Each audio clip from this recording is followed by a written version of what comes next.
নমস্কার বন্ধুরা, light house think ডিফারেন্টের উদ্যোগে light house audio book for blind এই ইউটিউব চ্যানেলে প্রতিদিন ভিন্ন স্বাদের নতুন একটি করে গল্প শোনানোর তাগিদে বাংলার ছোট গল্পের যে ডালি আমরা সাজিয়েছি সেই ধারায় আমরা আজ শুনব সাহিত্যিক শ্রী অভিজিৎ তরফদার রচিত গল্প এই যে শুনছেন। সাহিত্যিক অভিজিৎ তরফদারের জন্ম 12ই মার্চ 1959 কলকাতায়। উচ্চ মাধ্যমিক পরীক্ষায় প্রথম স্থান অধিকার করার পর চিকিৎসা শাস্ত্র নিয়ে দেশে বিদেশে পড়াশুনো করা অভিজিৎবাবু বর্তমানে পিজি হাসপাতাল অ্যাপোলো গ্লেনিগলস হসপিটালে কর্মরত। লেখালেখির শুরু যুবমানস পত্রিকায়। 1993-এ দেশ পত্রিকায় প্রথম প্রকাশিত ছোট গল্প প্রতিপ্রভা। এ পর্যন্ত প্রকাশিত 9টি উপন্যাস, 4টি ছোট গল্প সংকলন। নানা পুরস্কারে সম্মানিত অভিজিৎবাবু বর্তমানে চিকিৎসকের ব্যস্ত পেশার পাশাপাশি সমান্তরালভাবে সাহিত্য চর্চায় রত রয়েছেন। আজকের গল্পটি পড়েছেন একজন বিশেষ মানুষ, আমাদের বাতিঘরের অন্যতম উজ্জ্বল বাতি শ্রী সঞ্জীব বিশ্বাস, যিনি বিশ্বাস রেখেছেন মানুষের শুভবুদ্ধিতে এবং এই বিশ্বাস ও মানবতার প্রতি অসীম ভালোবাসায় তিনি নিজেকে বিলিয়ে দিয়েছেন মানুষের সেবায়। রক্তদান থেকে বন্যার ত্রাণ, পথশিশুদের পাঠশালা থেকে শীতার্ত মানুষকে উষ্ণতার যোগান দেওয়া, সঞ্জীববাবু হাসি মুখে রয়েছেন সবার সঙ্গে, সবার প্রয়োজনে। আমরা আপনার জন্য গর্বিত।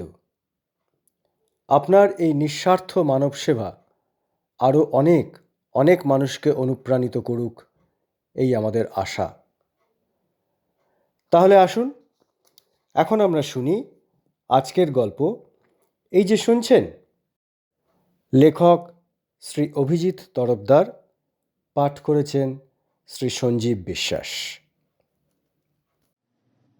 একটু দাঁড়াবেন, একটা কথা ছিল।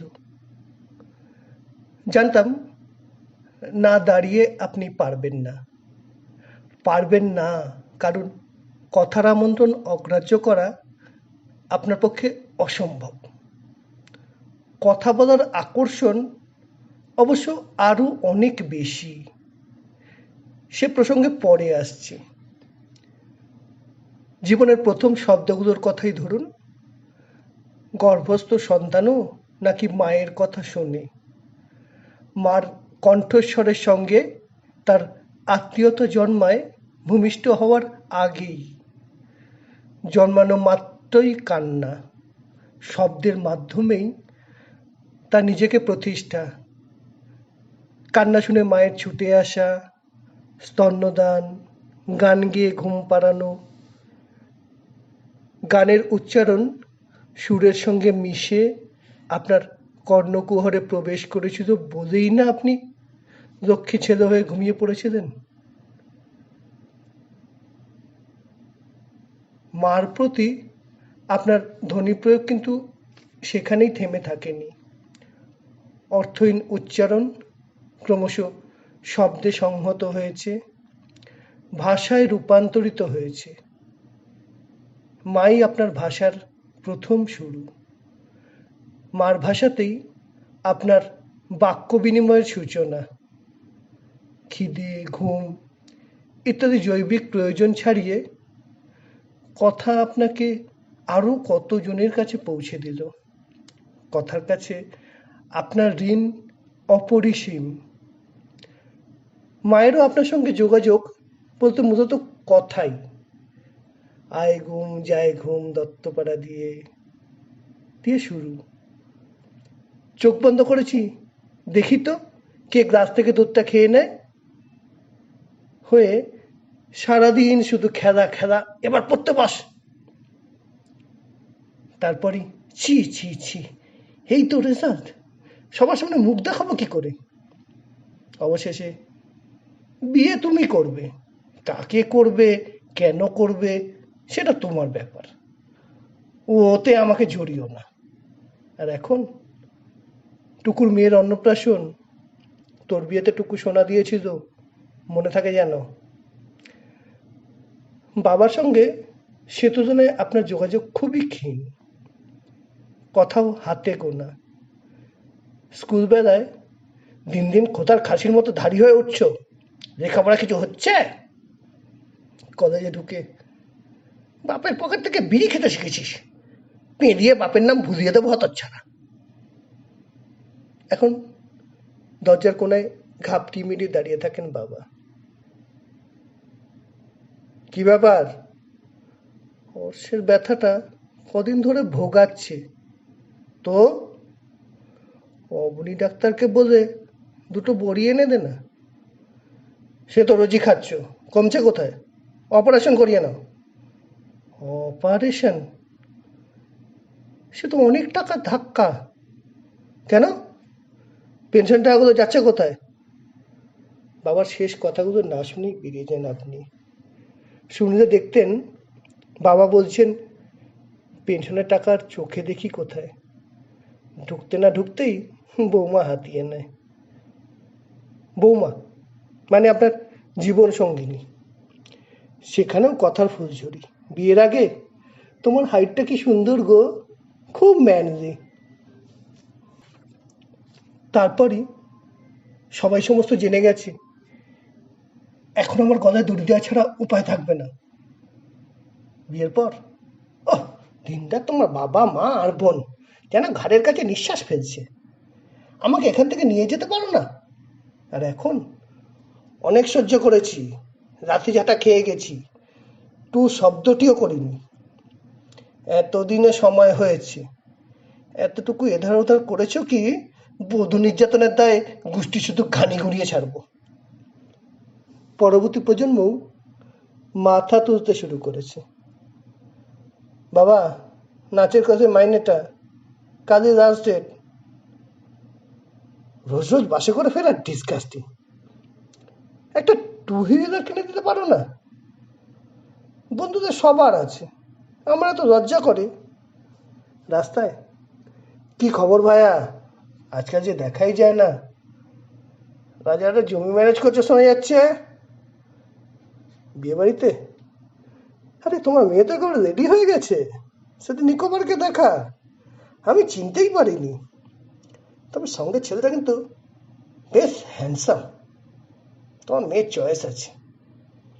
অফিসে 19% বাকি, 5% ঠেকিয়ে মাথা কিনে নিয়েছি। সামনে ইলেকশন, দেখো না কেমন গেঁদে দিই। কথা কথা কথা। জীবনের প্রতিটি মুহূর্ত, প্রত্যেকটা অনুভূতি প্রকাশে কথা ছাড়া আপনি অচল। রেডিও টিভি যেখানে কান পাতুন শুধু কথা। রাস্তার মিছিলে ছিটকে ছিটকে উঠছে কথা। পৃথিবীর এক প্রান্ত থেকে অন্য প্রান্তে পৌঁছে যাচ্ছে কথা। যন্ত্রবাহিত কথার স্রোত এক দেহ থেকে অন্য দেহে সঞ্চারিত হচ্ছে দুরারোগ্য ভাইরাসের মতো। কি বললেন? কথা কথা করে পাড়ায় মাথা করছেন? জীবজগতে কোন প্রাণীটি কথা ছাড়া থাকে বলেন? আপনারাও কথা না থাকলে অচল। ভুল করছেন। কথা নয়, ভাষা। কথা ছাড়া ভাষা সম্ভব নয়। কে বলেছে? ভাষা আর কথা দুটো সম্পূর্ণ আলাদা ধারণা। দাঁড়ান, আপনাকে উদাহরণ সহযোগে ব্যাখ্যা করার আগে একটা গল্প বলি। গল্পের প্রথম অংশটা অবশ্য অন্যরকম। আমাদের সম্পর্কে আপনাদের মানে কথান্ত মানব জাতির ভাবনা কেমন সে বিষয়ে ঘটনাটা আলোকপাত করবে। এই তো সেদিন করজাইন লোকালয়ে আমাদের কজন আসছিল গুড়াপ স্টেশন থেকে। শীতের সন্ধে, গ্রাম দেশে 7টাতেই রাত গভীর হয়ে যায়। কারোকে বিরক্ত করেনি, কারো পাকা ধানে মই দেয়নি। কামরার এক কোনায় নিরিবিলিতে ওরা 4জন নিজস্ব ভাষায় মত বিনিময় করছিল। কামারকুণ্ড বলে একটা স্টেশন আছে, নাম শুনেছেন? সেখান থেকে পিকনিক পার্টি উঠল। ছেলে বুড়ো মহিলা মিলিয়ে কম করেও 30 লোক। ট্রেনে উঠেই হই হই হাসি ঠাট্টা শুরু হয়ে গেল। এ প্রান্ত থেকে ও প্রান্ত ডেকে ডেকে কথা বলা চলতে লাগলো, কথায় কথায় হেসে ওঠা, এর ওর গায়ে ঢলে পড়া। উঠতি বয়সী ছেলের ছোকরা ছিল কজন। পিকনিকের হাঁড়ি করা ডেকচি যে কখনো ছিল বাজিয়ে শুরু হয়ে গেল গান, সঙ্গে নাচ। প্রচুর শব্দের সঙ্গে কোমর দোলানো, ঠোঁটে আঙুল দিয়ে সিটি। আনন্দ থই থই করছিল গোটা কামরাটার মধ্যে, কিন্তু ঠিক যেন জমছিল না। সারাদিনই তো এই হয়েছে, ফেরার পথে একটু বৈচিত্র্য না হলে চলবে কেন? খ্যাটনের পর জোয়ানের আরোপ। একজন খেয়াল করলো কম্পার্টমেন্টের এক কোনায় আধো অন্ধকারে ঘাপটি মেরে বসে আছে চারজন মানুষ, যাদের হাত পা চোখ কান ইত্যাদি মানুষের মতো হলেও তারা আসলে মানুষ নয়, তারা কথা বলে না। ওদের ভালো লাগলো না, কিন্তু কেন? আনন্দে অংশ নিচ্ছে না ওরা সেই জন্য না? হতে পারে। নির্দত্ত উপেক্ষা তাই অপমান? অসম্ভব নয়। অথবা নিছকই আমোদ, চেঁচামেচি গান নাচের মতোই আর একটা রিক্রিয়েশন। কয়েকজন সামনে এসে বসলো। একজন বলল, আপনারা সেই যেন কি বলে মুকবধির, তাই না? আরেকজন খিচিয়ে বলল, আরে গান্ডু, ওইভাবে বললে ওরা বোঝে? বলছিস মুকবধির? বধির মানে কালা, মানে শুনতে পায় না। ওদের মতো করে ওদের বোঝাতে হবে।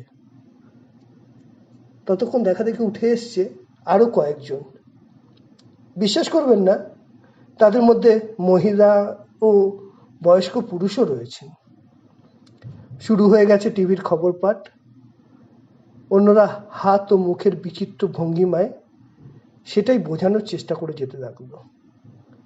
পাঠে অশ্লীল ইঙ্গিত ঘন ঘন এসে যাচ্ছিল, সেগুলো হাতের মুদ্রায় প্রকাশ করছিল শিল্পীরা। দর্শকবৃন্দ তাই দেখে হাসি সামলাতে পারছিল না। আমোদ কতক্ষণ চলতো বলা শক্ত। কোন দিকে মন নিত, কোথায় গিয়ে থামতো, তাও নিশ্চিত বলা সম্ভব নয়। কারণ হপ্তাখানেক আগেই খড়দা স্টেশনে হকাররা আমাদের দুটো ছেলেকে বেদম পিটিয়েছে, খবরটা জানা ছিল। তাই জনাই রোড স্টেশন আসতেই কারোকে কোনো সুযোগ না দিয়েই দ্রুত ওরা নেমে যায়। অবশ্য ট্রেনের কামরা থেকে যেসব শব্দ বর্ষিত হতে থাকে, শুনতে না পেলেও ওদের বুঝতে কষ্ট হয় না তার কোনোটাই সুসভ্য মানব প্রজাতি একে অপরের উদ্দেশ্যে প্রেম অথবা ভালোবাসায় নিক্ষেপ করে না। সেদিন যথেষ্ট শীত ছিল। ফাঁকা প্ল্যাটফর্মে একটা কদম গাছের নিচে নিরিবিলিতে বসেছিল ওরা। স্বভাবতই সেখানে ঠান্ডা ছিল আরো জমাট, আরো তীক্ষ্ণ। পরের ট্রেন ধরে লিলুয়া স্টেশনে আসতে ওদের যথেষ্ট রাতই হয়ে যায়। লিলুয়া স্টেশনে তখনও কিন্তু বেশ ভিড়।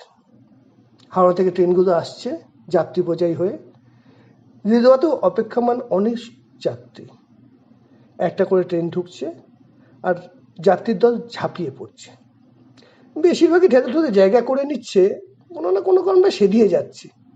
যারা পারছে না প্ল্যাটফর্মে ফিরে আসছে, অপেক্ষা করছে পরের ট্রেনের। সেই রকমই একজন খুনখুনে বুড়ি, বগলে পোটলা পুটলি, বারে বারেই ট্রেনের দরজায় আছড়ে পড়ছে আর ধাক্কা খেয়ে খেয়ে ফিরে আসছে। ওদের নজরে পড়ে গেল। নিজেদের মধ্যে বোঝাপড়া করে নিতে ওদের এক মুহূর্তও লাগলো না। পরের ট্রেন ঢুকতেই বৃদ্ধ ততক্ষণে না পেরে প্ল্যাটফর্মের মেঝেতেই বসে পড়েছে। ওদের একজন সামনে গিয়ে একখানা হাত বাড়িয়ে দিল। বৃদ্ধা চমকে উঠলেন। তার পুরানো চোখে এক অচেনা দৃশ্য বহু যুগ পার হয়ে সামনে এসে দাঁড়ালো। উঠে দাঁড়ালো বৃদ্ধা। তারপর জনরাশি ঢেউয়ের মাথায় সাঁতার কাটতে কাটতে চারটে মানুষের সবল বেষ্টনীর আড়ালে নিশ্চিন্ত অক্লেশে একসময় ট্রেনের কামরায় জায়গা পেয়ে গেল।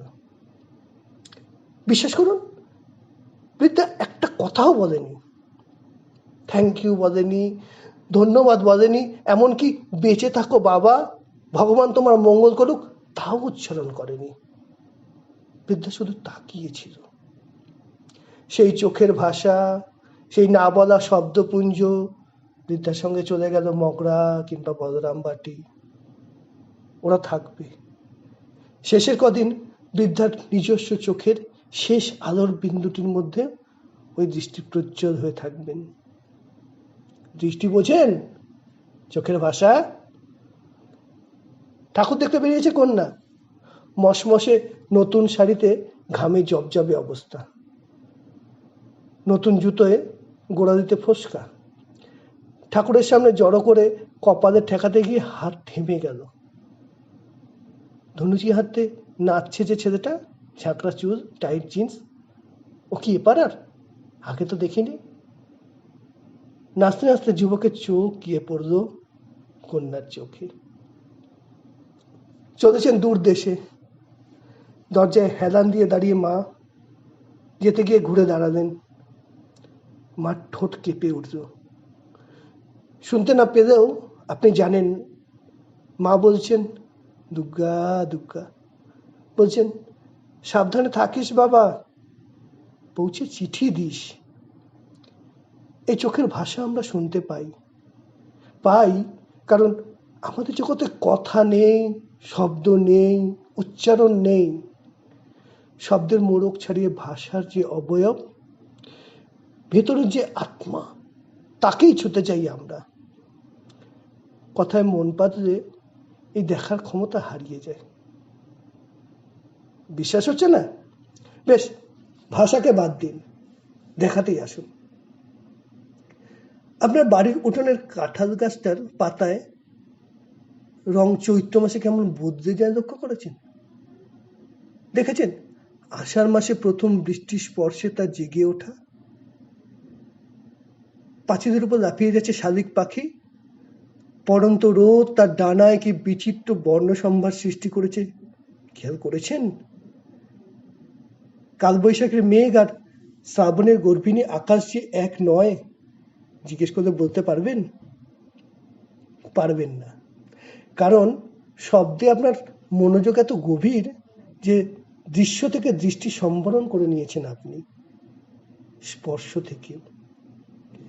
একটু আগে যে বৃদ্ধার কথা বলছিলাম, সে কিন্তু প্রথম যা অবলম্বন করে উঠে দাঁড়িয়েছিল তা কোনো ভরসার বাণী নয়, একটা স্পর্শ।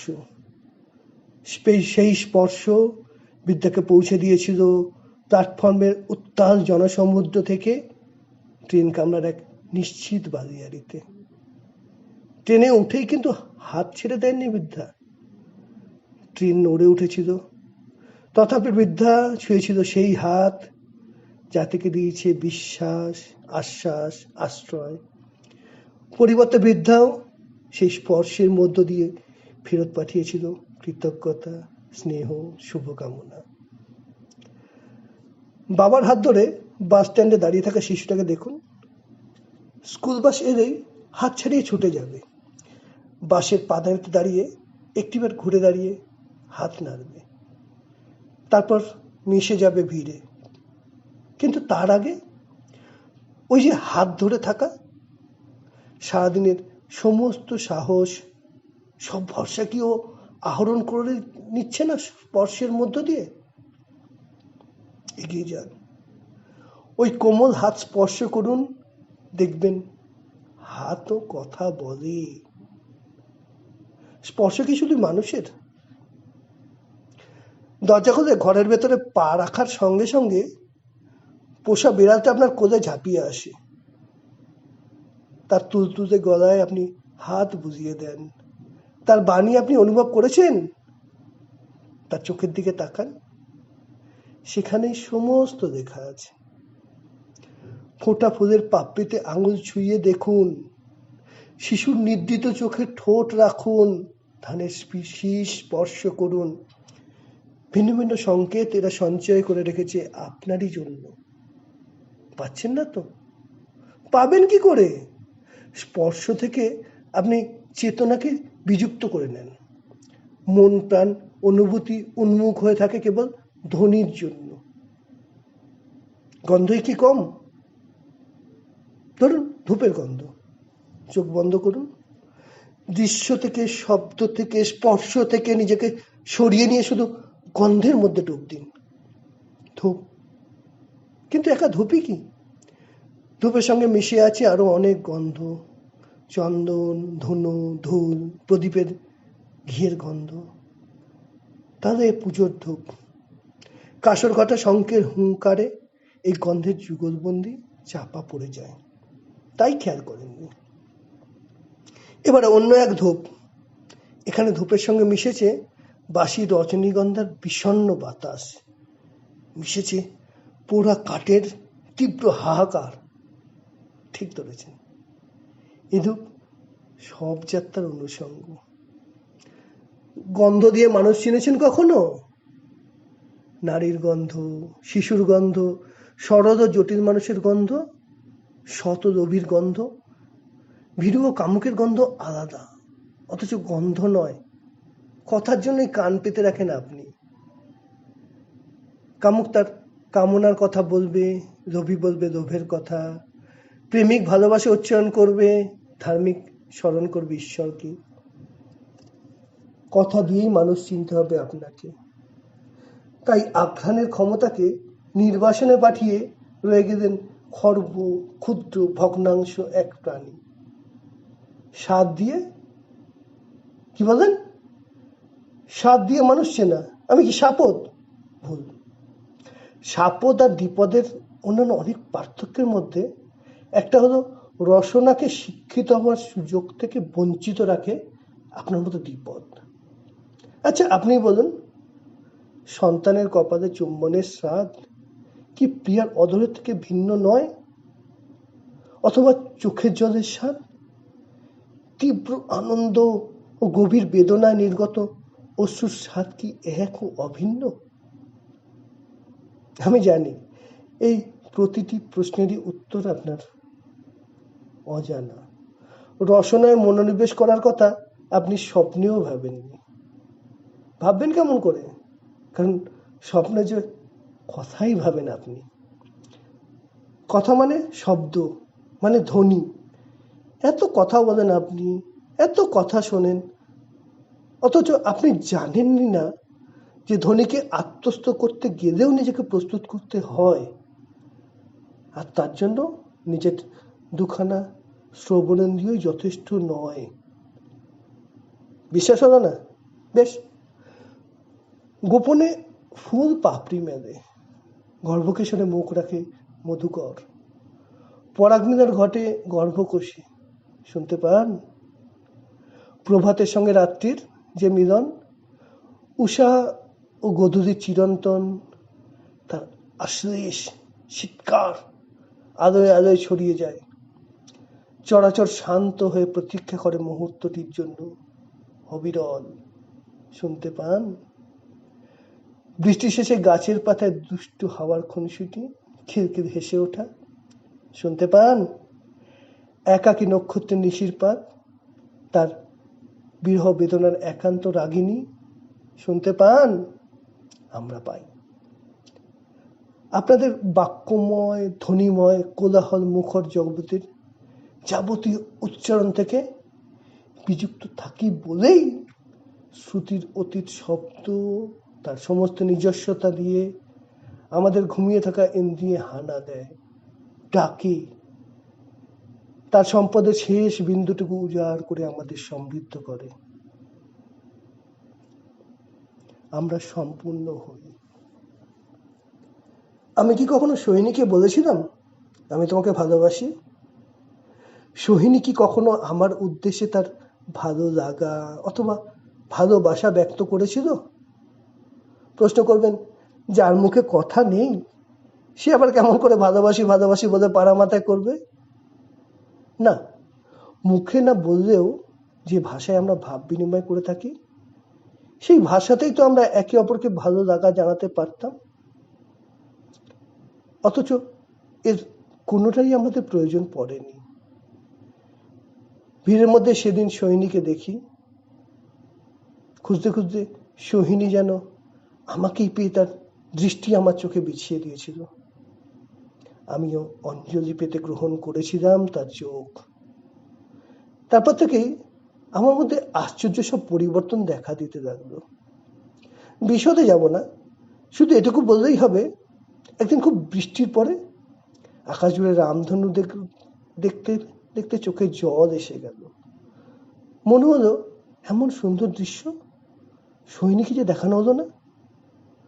তেমনি মৃত্যুদের গ্যারেজের সামনে যেদিন ভবা পাগলা গাড়ি চাপা পড়লো, আমার বুক হিম হয়ে গেল এই ভেবে যে একটু পরেই সোহিনী ফিরবে। ওর যদি চোখে পড়ে যায় এই ভয়ঙ্কর দৃশ্য। আমি জানি সোহিনীরও এইরকমই হতো।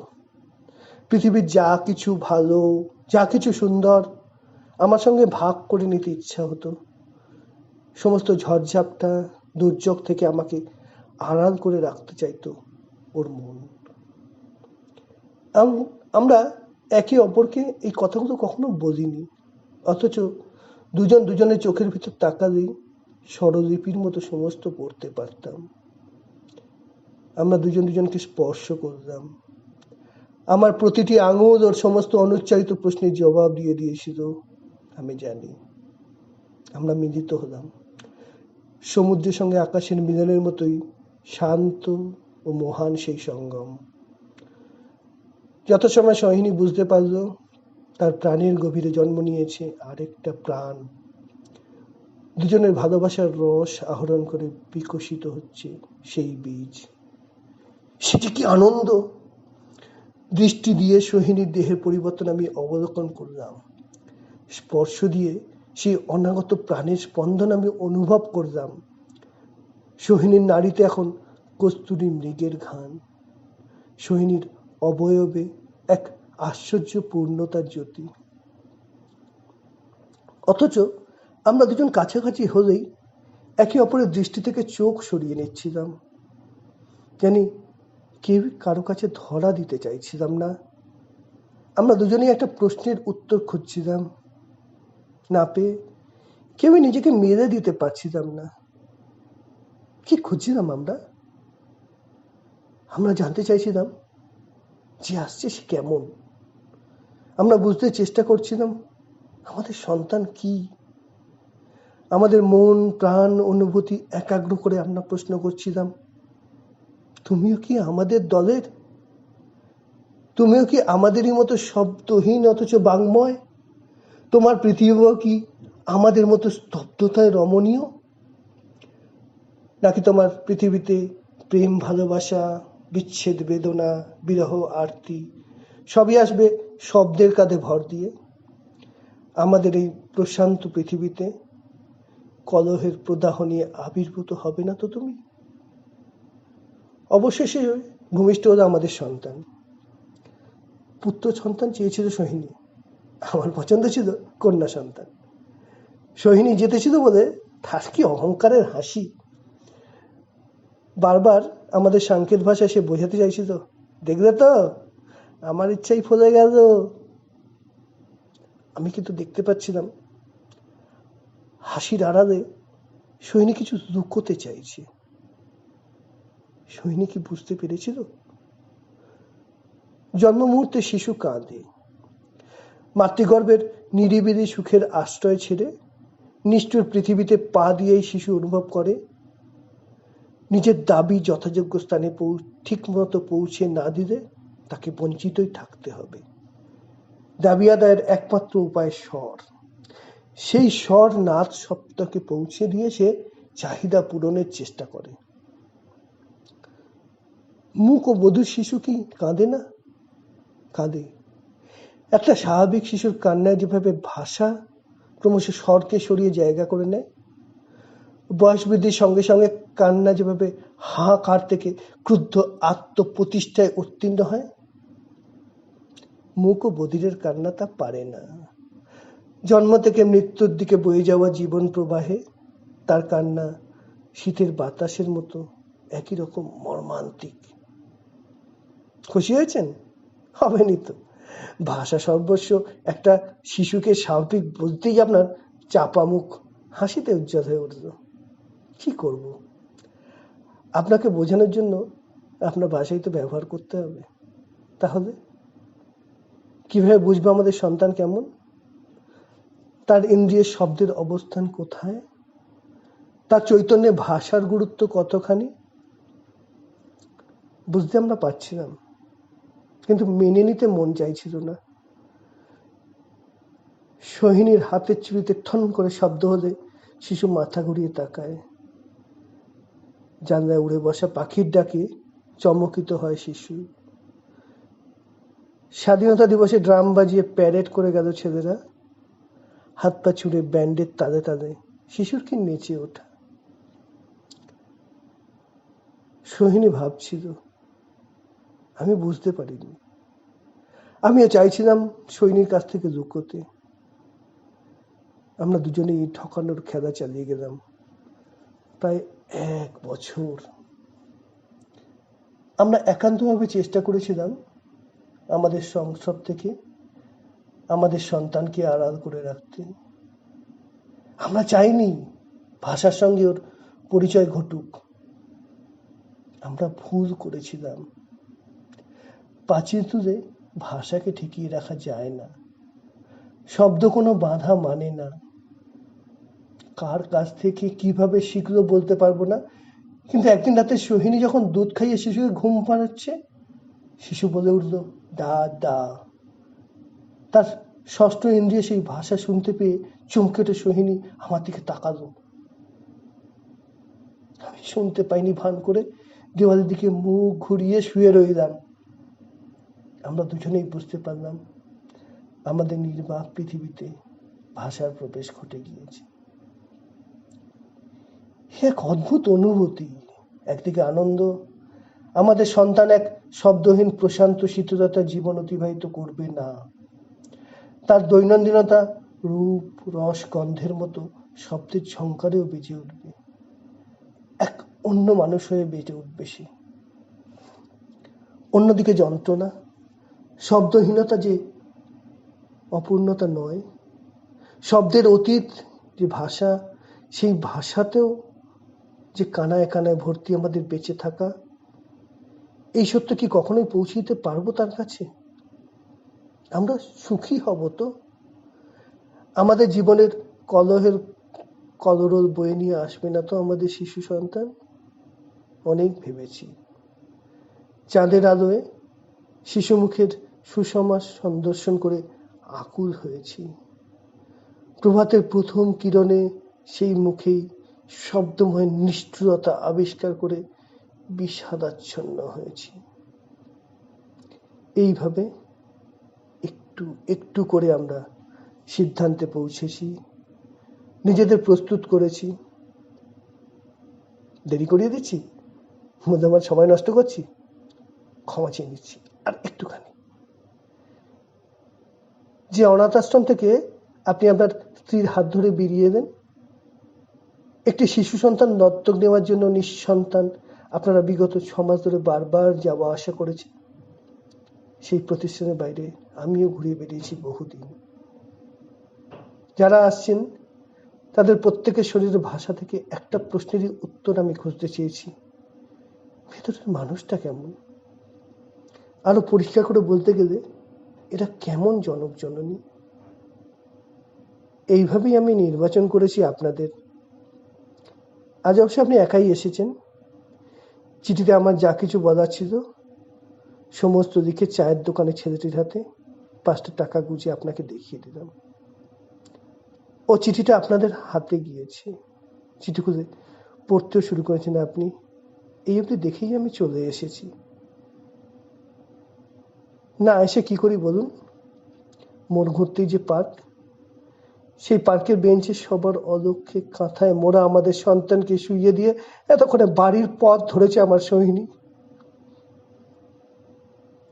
হাঁটতে হাঁটতে ফোপাচ্ছে মেয়েটা, আঁচলে কান্না ধরছে না।